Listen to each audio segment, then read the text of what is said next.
The second game of the SEC women's basketball tournament is going to be having Mississippi State facing off against the Gators.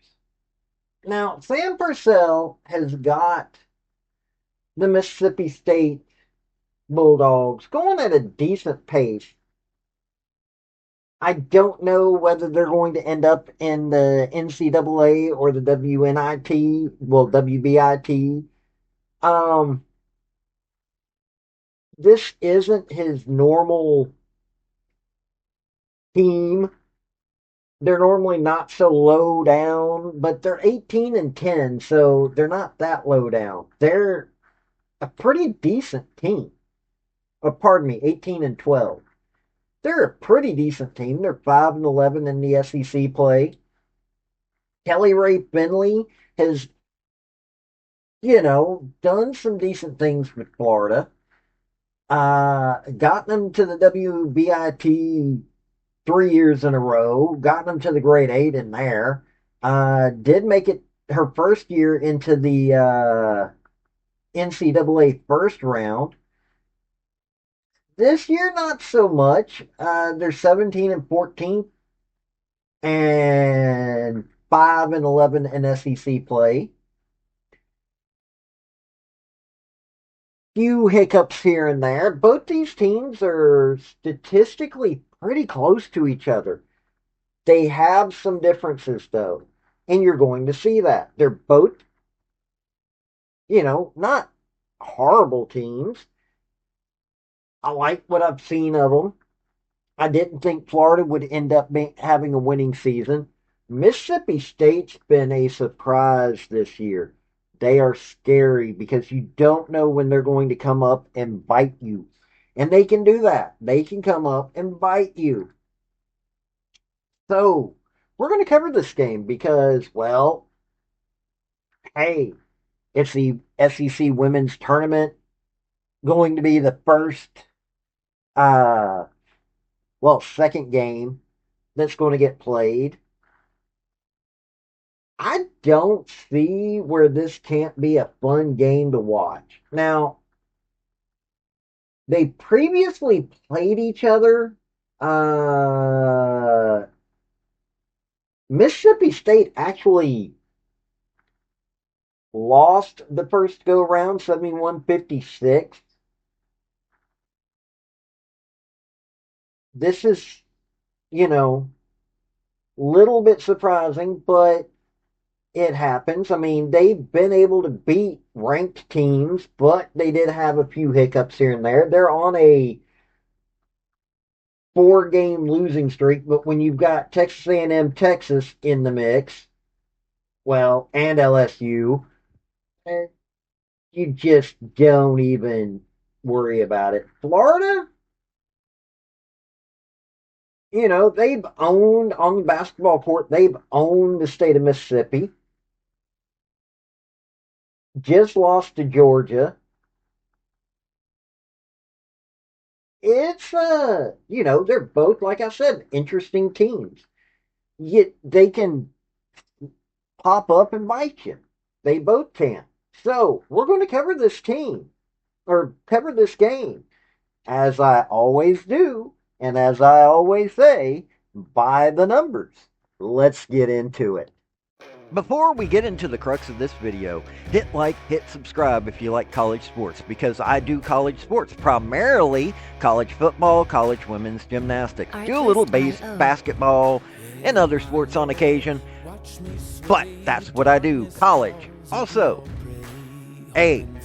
General Robert Nealon, former University of Tennessee head football coach for decades, had 7 maxims to win any game, but they can also help you if you apply them correctly to your life. The second one is play for and make the breaks. When one comes your way, score. That is a maxim that can be also applied to your life. Look for those breaks and take it. Now, we're going to cover Florida first. Why? Because, well, I just am. They scored on average 73.6 points this season. They allowed 66.3, 45.1 field goal percentage. Not a bad number at all. 70% free throw percentage, 28.7 3-point percentage. That is a disappointing number. Free throw percentage, eh. They make 5.3 3 points a game, 13.3 assists, 33.2 rebounds according to Yahoo, and 37.8 according to ESPN. 16.4 turnovers a game. That's high. They only get 3.9 block shots a game. They get 9.5 steals. Liv McGill, who leads in points, assists, steals. They're all around player there. 37.3 minutes a game, 22.8 points, 6 rebounds, 6.1 assists, 2.6 steals, zero point 0.5 blocks, 5.3 turnovers, though. She does a lot of work for this team, but man, those turnovers. 43.8 field goal percentage, 26.3 3-point percentage, and 70.8 free throw percentage. Miara O'Neal, who leads in both rebounds and blocks as a guard. She is doing the job of a forward or a center as a guard. 25.3 minutes a game, 13.6 points, 6.7 rebounds, 1.2 assists, 1.4 steals, 1.4 blocks, 1.4 turnovers, 53.6 field goal percentage, 35.7 3-point percentage, and 74.3 free throw percentage. Miara O'Neal, seriously, both sides of the ball, amazing. Layla Reynolds, 32.7 minutes a game, 12.6 points, 3.6 rebounds, 2 assists, 1.7 steals, zero point 0.8 blocks, 3 turnovers, though, 43% field goal percentage, 14.3 3-point percentage, and 70.5 free throw percentage. And then you have Yadong Dien Yik. I don't know how to pronounce this woman's name. I am sorry if she hears this because I am going to do nothing but butcher that name. 15.9 minutes a game, 5.6 points, 3.2 rebounds, zero point 0.3 assists, 1 steal, zero point 0.2 blocks, 1 turnover, 48% field goal percentage, 40.4 3-point percentage, and 61.7 free throw percentage. Okay, I'm looking at this team, and your forward, one of your forwards, who's only getting 5.6 points a game, is a really good shooter. While your leading shooter,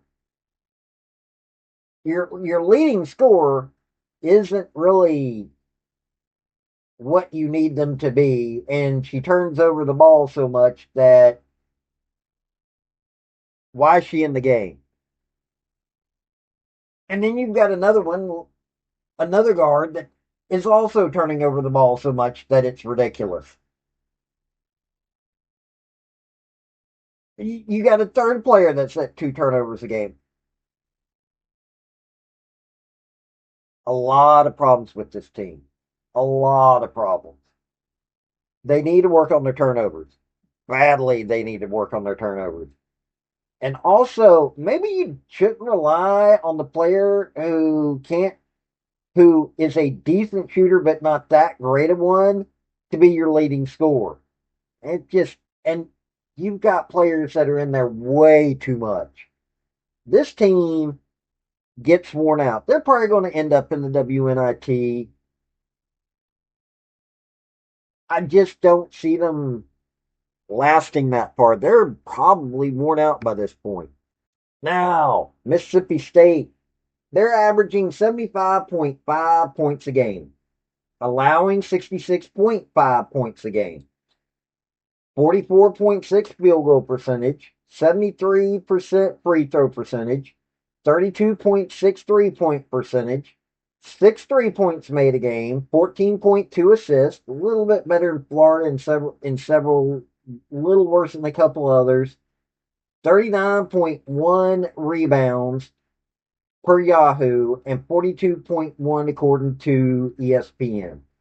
15.1 turnovers, 4.6 block shots. Now that's not bad at all, but 8 steals. Madison Francis, leading scorer, 29.6 minutes a game, 13 point. Oh, she also leads in blocks. She's a forward, so okay, that's a good thing. 13.4 points, 7.4 rebounds, 1.4 assists, 1.4 steals, 2.8 blocks, 2.4 turnovers, though. 46.7 field goal percentage, 26.8 3 point percentage, so not that good from 3 point line. 71% free throw percentage. Favorite Odozie, a double double machine, one of the few in the SEC this year. 26 minutes a game, 12.2 points, 10 rebounds, 1.3 assists, point 0.8 steals, 0.7 blocks, 1.6 turnovers, 53.2 field goal percentage, but doesn't score 3 pointers, 68.2 free throw percentage. Destiny McFall, who leads in assists and steals, 28.8 minutes a game, 9.7 points, 2.4 rebounds, 4.1 assists, 1.6 steals, zero point 0.2 blocks, 2.2 turnovers, though. 43.4 field goal percentage, 31.3 3 point percentage, and 75.9 free throw percentage.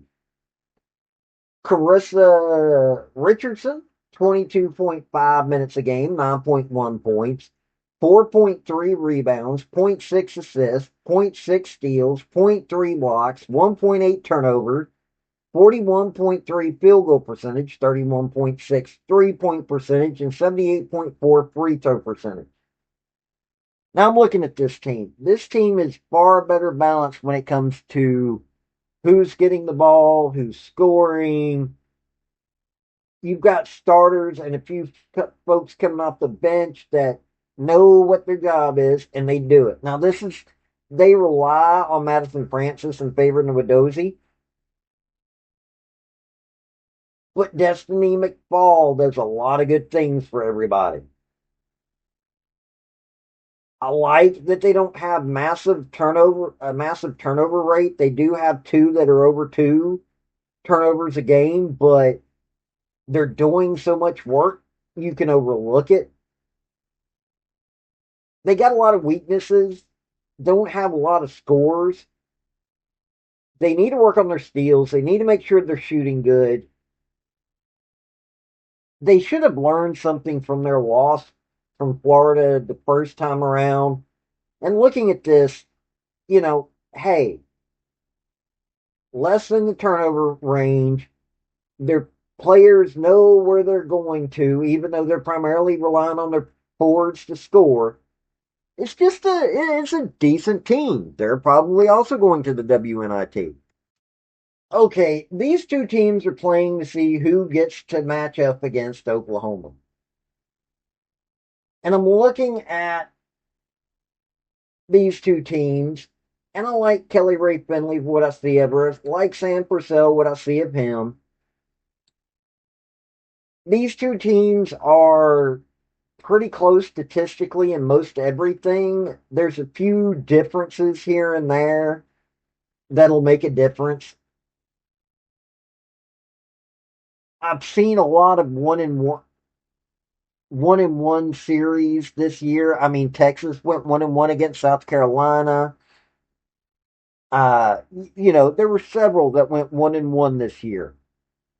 And I'm thinking that's the case this time around. I think you're going to be hearing somebody screaming "Hail State."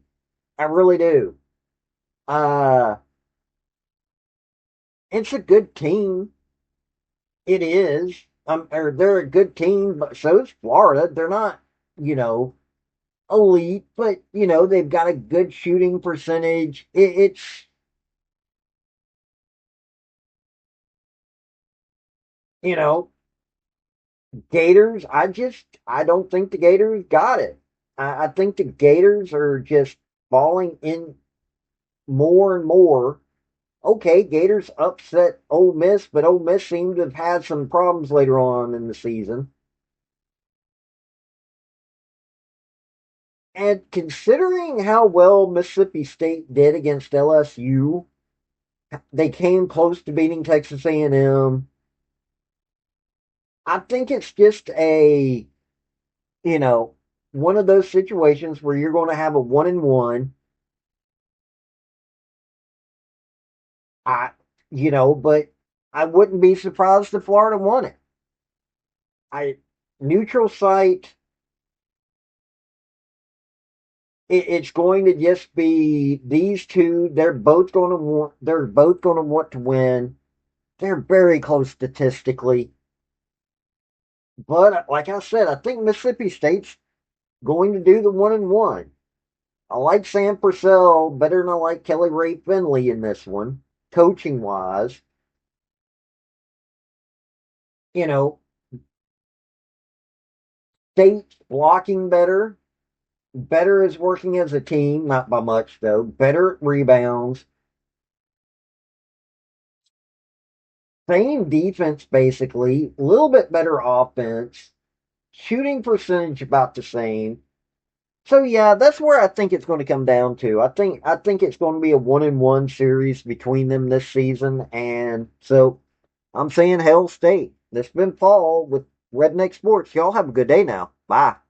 Hey folks, before you leave, if you're can't become a member via my YouTube channel, which that's for my thinker. I've also got sports. I've got a Patreon. If you really, really want to help me out, I would be much appreciated. But hey, hitting like, hit subscribe, hit commenting, all those things really help me out. Have a good day.